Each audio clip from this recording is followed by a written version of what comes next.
Hello guys, అభిగాడు నా ఒళ్ళో కూర్చున్నాడు కదా, వీడు కూర్చున్నాడు అని చెప్పేసి వాళ్ళ తమ్ముడు ఇంతసేపు ఫోన్ చూసుకున్నాడు వచ్చేసాడు. చూడండి నెల లాగేస్తున్నాడు.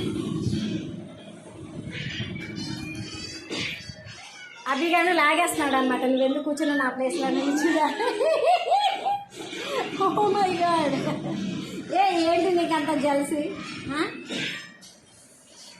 చెప్పు.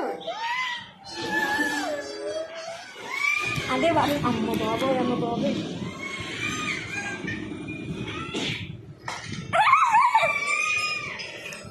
చూసారు కదా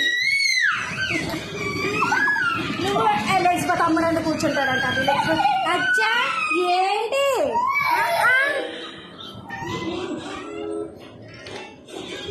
ఏ డాడీ రామా, ఎందుకు అలా ఫోన్ చూసుకుంటున్నా కదా ఎంతసేపు? ఆడుకో. ఏ అన్నీ కూర్చున్నాడేనా? సరేలేరా, వంట లేచిపో. నువ్వు లేచిపో ఒకసారి, లేచిపో. వీడు ఇదే మరి మనం వీడు కావాలని కూడా అంటే వాడిని ఏడిపించడానికి కూడా ఛాన్స్ దొరికింది అని ఇప్పుడు వీడు రియాక్ట్. ఓకే లేచాడు, నువ్వు రా. మళ్ళీ ఏడుస్తాడు.